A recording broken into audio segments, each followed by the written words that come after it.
Hi, everyone. I hope you guys are all well.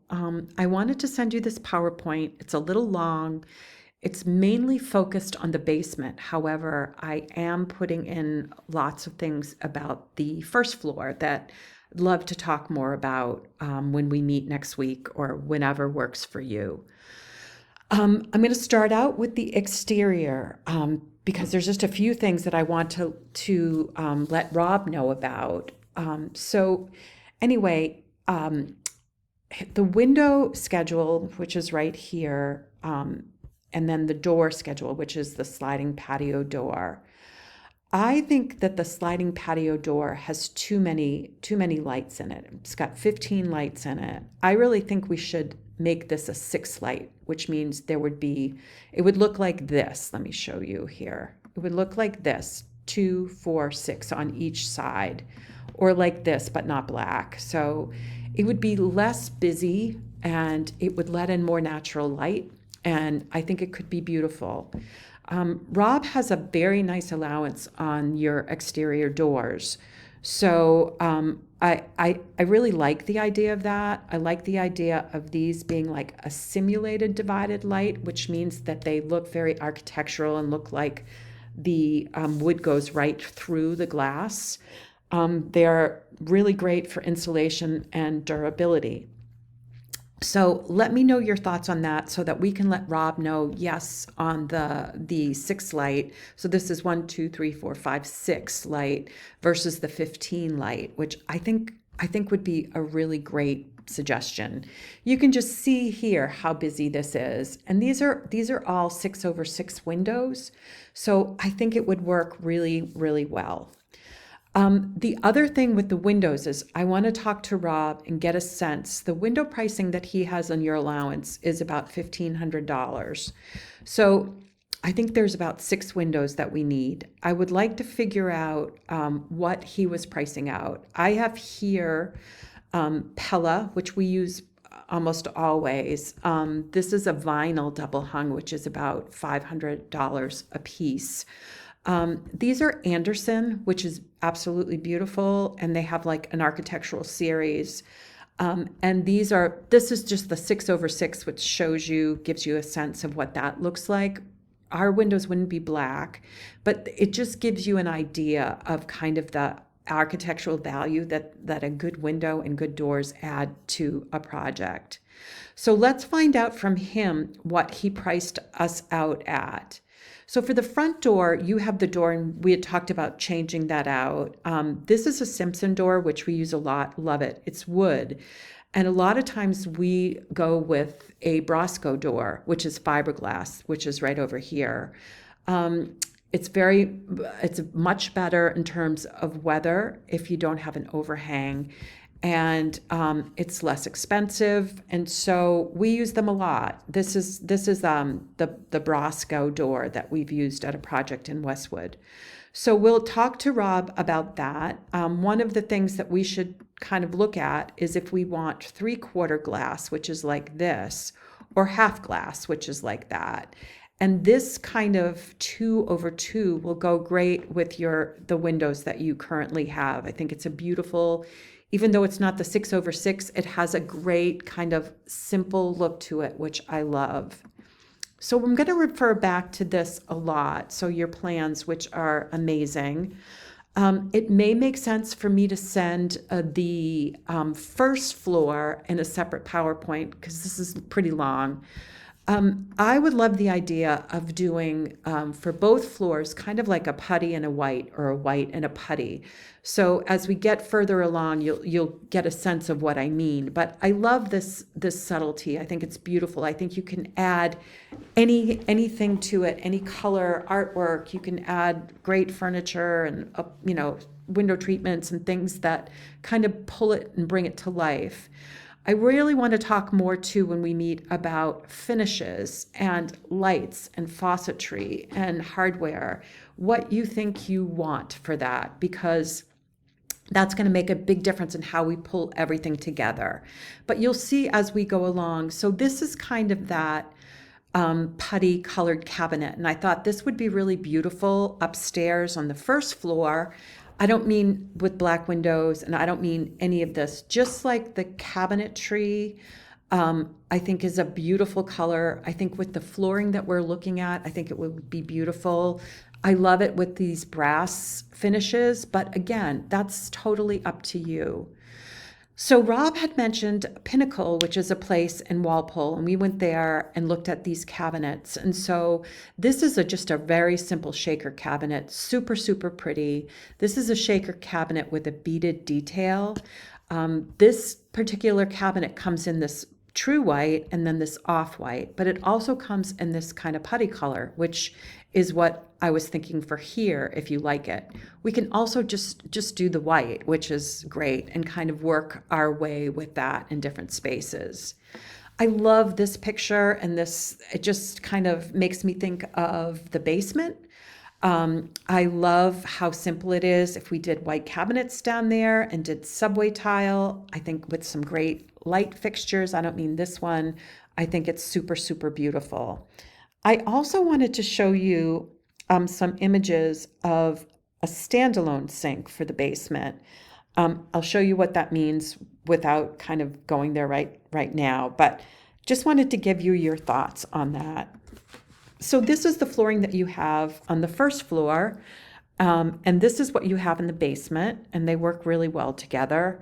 But we're going to try to go lighter, especially upstairs. Not sure what you guys are going to do downstairs. We're going to just leave that to you for sure. But in here too, I was thinking, like, what if we plan to paint this? If everything else upstairs has changed to the lighter wood, what if we painted this in like a marine-based paint, like a really heavy-duty paint? Let's talk about that down the road. I also want to talk about some very simple changes to this, just nothing expensive, just very, very simple that would change the way this whole thing looked and kind of fit into what we're doing in the other spaces. So we're going to talk more about all of this when we meet. So this is the flooring that you, Aislynn, had looked at several of our portfolio pictures. And this is an engineered floor, and this is from Riva, and it's called Crystal Select. So the Select just means there's not character marks in it. You can just see it's very kind of monochromatic and really, really beautiful. It's very durable. I had it in my house. I loved it.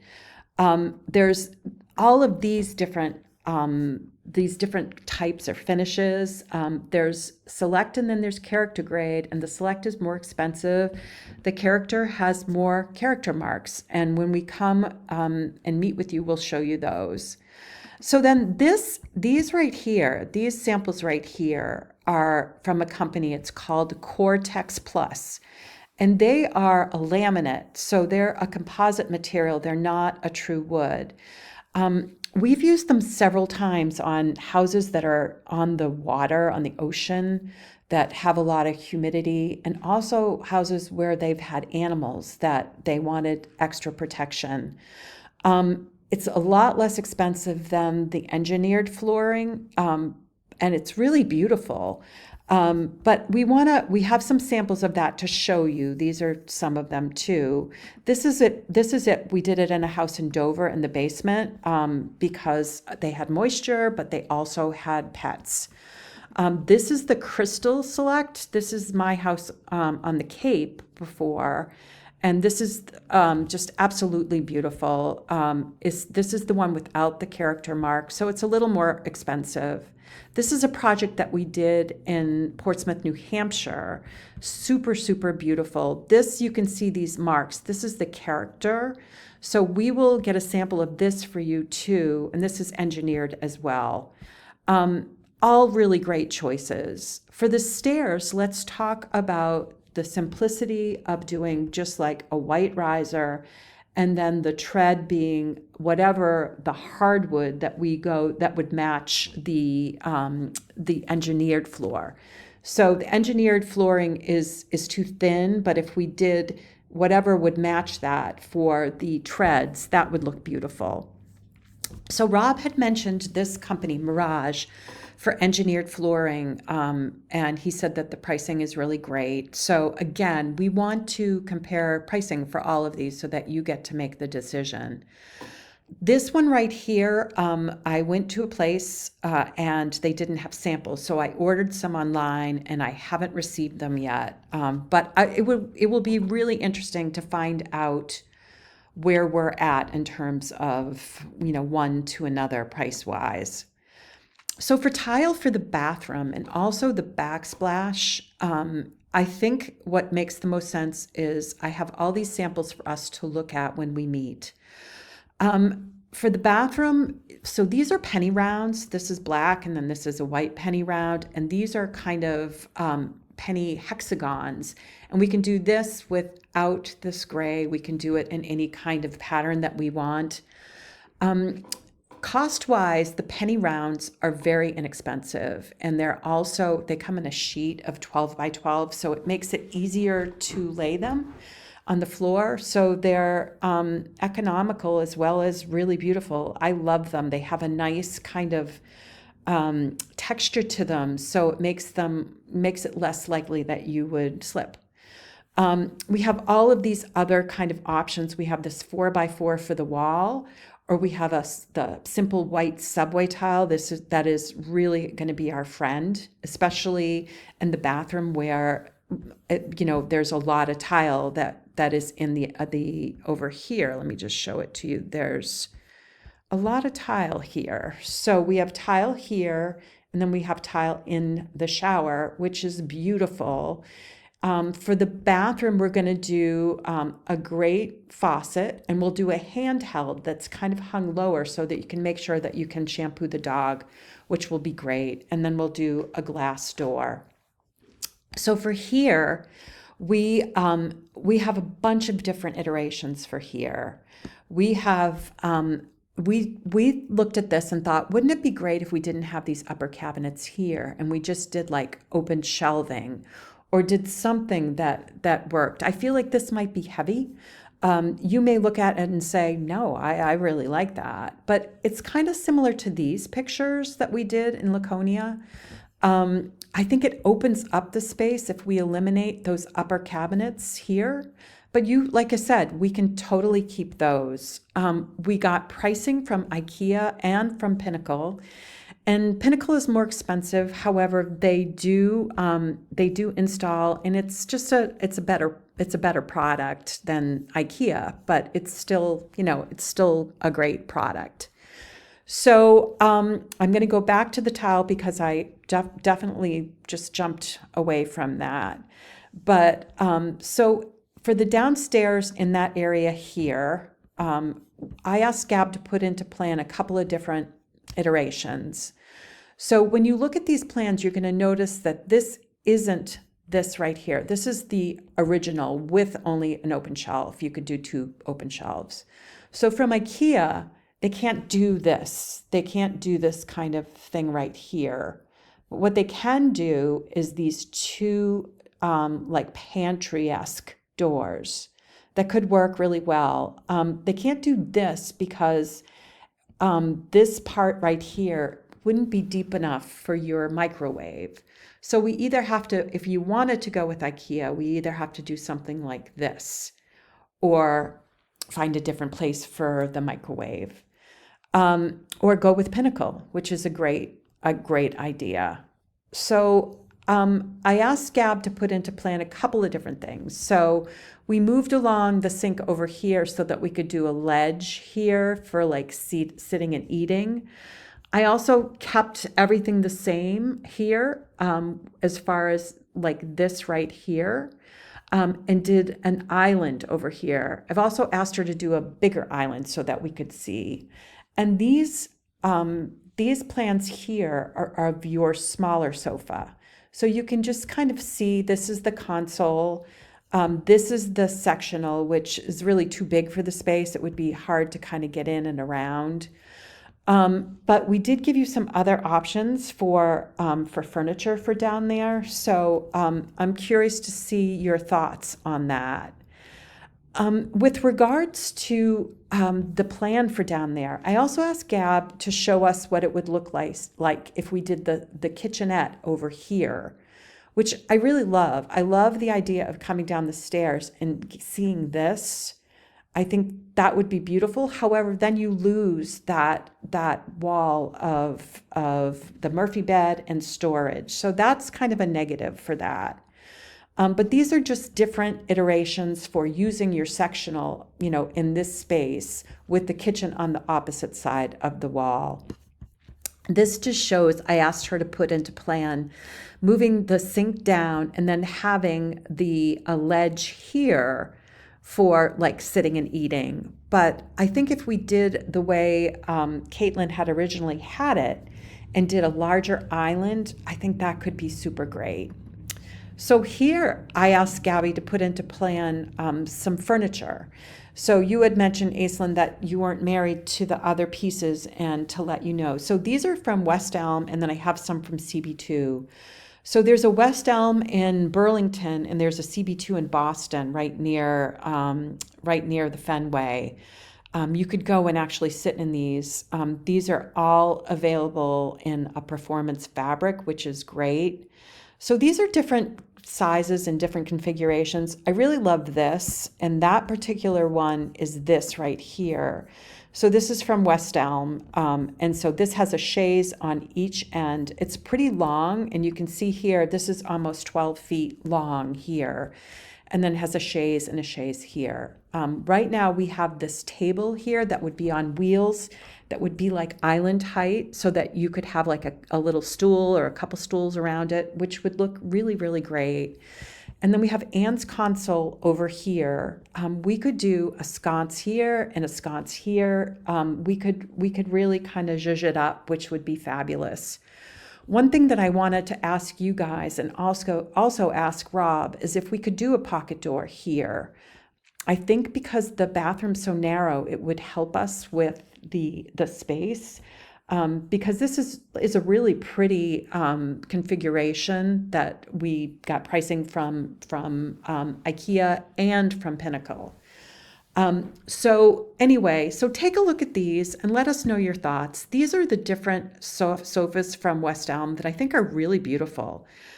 Again, we can pick our fabric. It can be performance, which would be great. And the pricing is super great.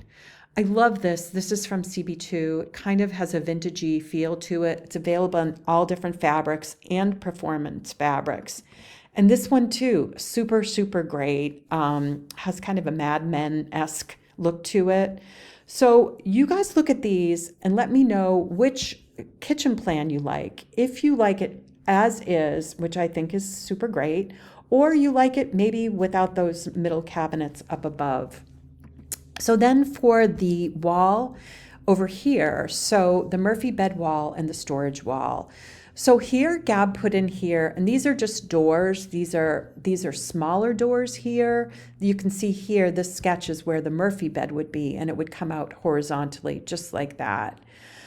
I love the look of having it be like almost like molding. So having it be tongue and groove or beadboard or even horizontal shiplap.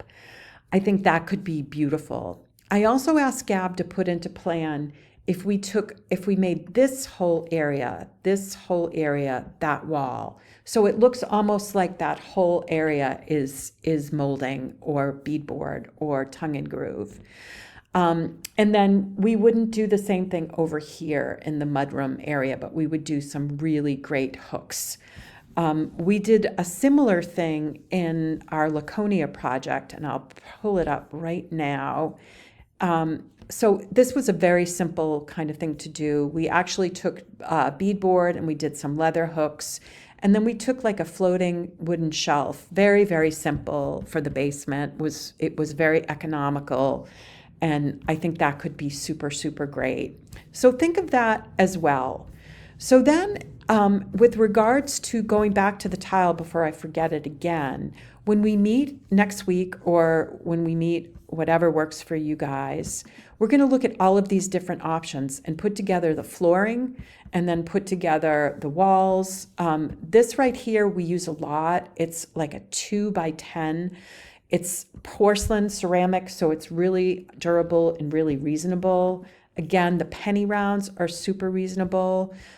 These are like 2-inch hexes and they're ceramic, but they have a marble look to them. And we've done them in just the gray, we've done them in the black, we've done them in the white. So there's so many different options that we have.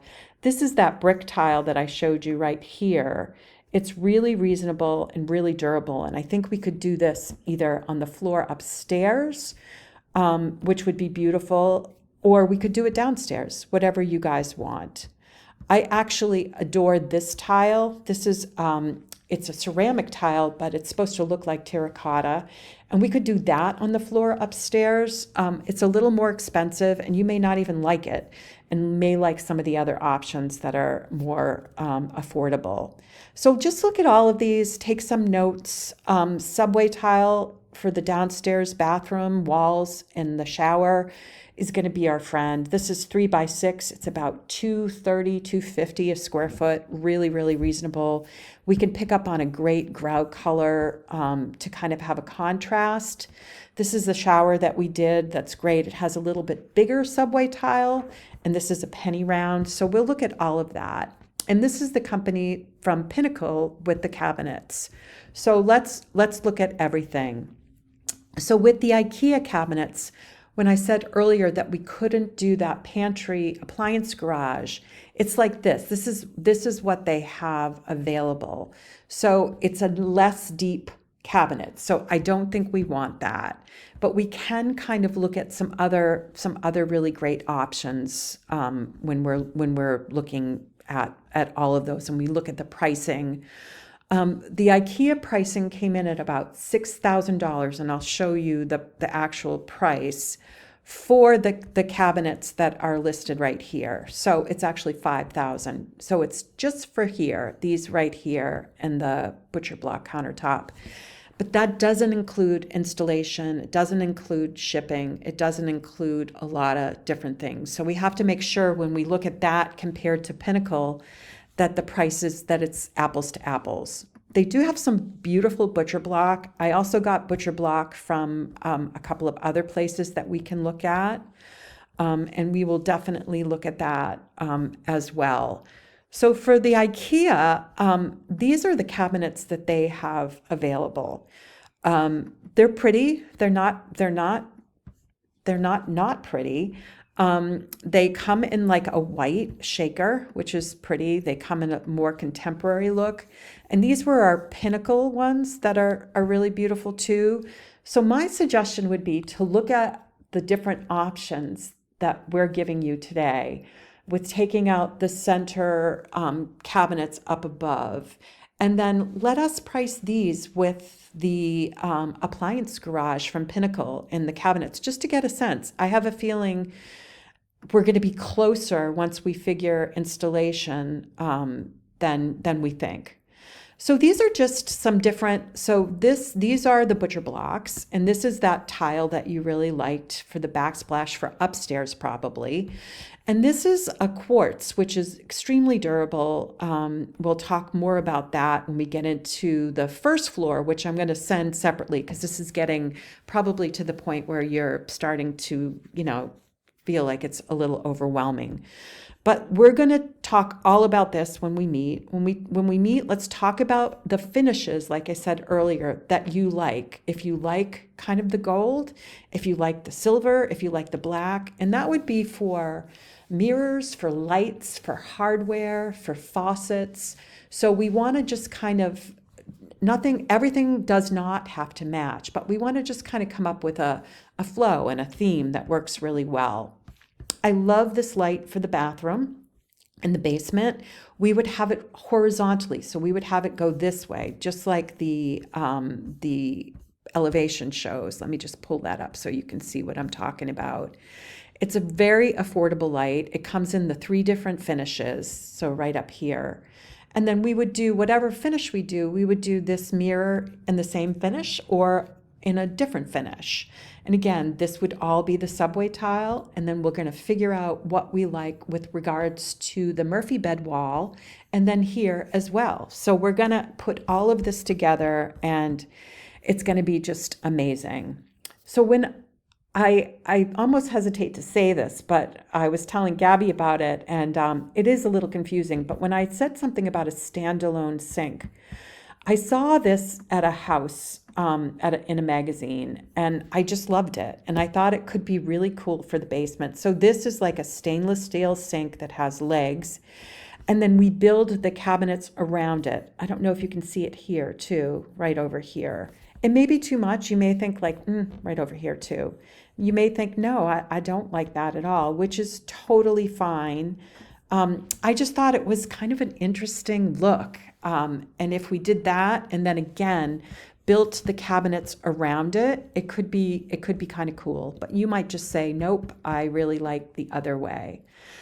So these were the Murphy bed walls that we did. We did this at our Back Bay project, and this shows the bed horizontally. This was another one that we did, and this is like that shiplap, and it could be in that beautiful kind of that color that we like, that kind of putty color. So take a look at some of these. These are just kind of inspo pics. This is kind of like the table that I was talking about. We would do them on wheels, so it'd be easier for you to move. So this right here is the picture of the ledge that I mentioned in some of the plans, where it kind of, let me go back so I can show it to you easily, if I can find it easily. So this was in the plans that we were saying that it could be, a really great ledge that you could use as, for like as like an island, kind of a place to sit. But I also think that having just an island would be super, super helpful. So let me find out where that plan is. That's the problem with sometimes having a PowerPoint that has so many slides on it, then you can't find anything. I'll send it to you separately so that you have it. So for the refrigerator for downstairs, I have a bunch of different options. We usually like to do panel-ready refrigerators, but they're pretty expensive. They're not pretty expensive. They're expensive. So let's save that for upstairs, and so that matches all the cabinetry. Those are probably about $5,000 for the panel ready. From like a Fisher Paykel, but these are some other ones that I thought were really beautiful. And so if downstairs we do the white, we could do this one it comes with these really great brass kind of hardware. It comes in these other finishes too. I wouldn't do the black. We could do the stainless, which would work, but this is about $3,500. I also love the Schmegs, which I think could be great. It would give us, it's not as big as the others. It's just a different look. These are some great ones in stainless that could work really well. This one's really inexpensive, has a freezer on the bottom. This one is very similar to the one above. I love this. So take a look at these and tell me which ones that you tend to gravitate towards. And we'll put that into plan along with everything else. So these were just inspiration pictures for the basement that I looked at that I loved. Again, you may look at them and say, nope, this is not what I want. I want it just like Caitlin's, which is super great. But look through all of these and get a sense of what you like and what you don't like. And then when we meet, we'll put everything together. We'll send Rob the pricing. We'll get things ordered. So I think that's a great way to go. This is what I want for your island, for there. Something on wheels, something like that, and I'll show you what I found in a bit. So these were some of for upstairs, these are some of the inspiration pictures. This one was for downstairs, but this was for upstairs, and that other one was for upstairs. Things that you had mentioned that you liked. When we talk about the banquette, I want to talk about whether or not you want to do like a cushion on the back or you want this to be wood on the back. So we can get more into that when we meet next week. And then these are just some really beautiful pictures of bathrooms and showers. And I don't mean necessarily these colors, but I do love this 12 by 24 horizontally, and then going with like a subway tile vertically above. They can be the same color, We talked a little bit about the stairs on this project and for upstairs. So let's review that. Maybe we can review something that isn't as expensive as like this metal kind of handrail system. I don't like the Murphy bed option that we have that you sent. I think it's just not right for the basement. So let's hold off on that. And then, like I said, just look at some of these and give us a sense of what you like and what you don't like. This was our project in Rhode Island that was on the ocean, and this is that Cortex Plus material that's extremely durable. That's like a laminate. It looks just like wood. You would never guess. It has a great feel. If you like it, we'll have Rob kind of research pricing, which I think is better than wood. But we'll look at all of this, and I am so excited to kind of get going on this. I just can't wait, and I'm looking forward to meeting you next week. We'll talk soon.